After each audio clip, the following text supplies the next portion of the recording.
روجاوایه واره شیرانه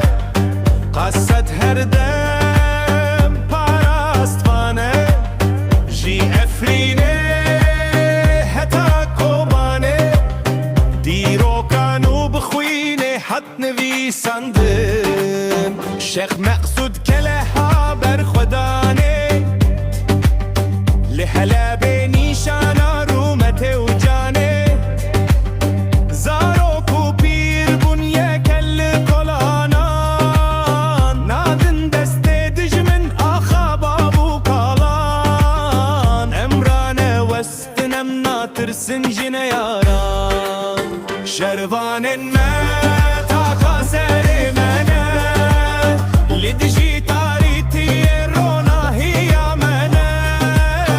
بی بگوی پیش دنیا دلری زر ریا آزادی بور پیروزه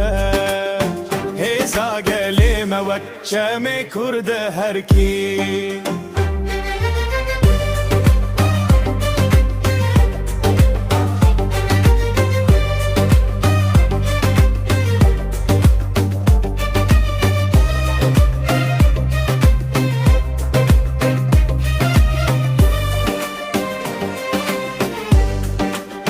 دنگ براتی جدور وته پشمرگن کخرب من به هوارمته مل بمل دست به دستم دبنیه جبو پرستنا خیم ددن سر پا هزا کردستان ایرول روجاوا بویک روجاوایه واره شیرانه قصت هر دم پاراستوانه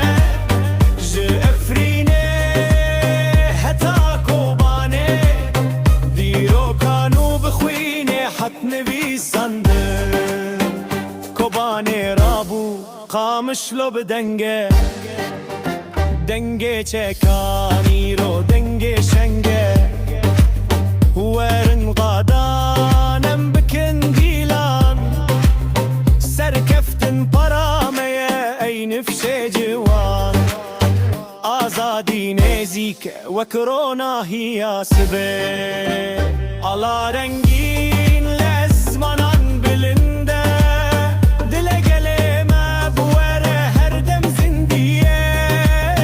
پشمرگه و قصدت پارزوانن ولاتن بجی برخدان بجی کردستانامه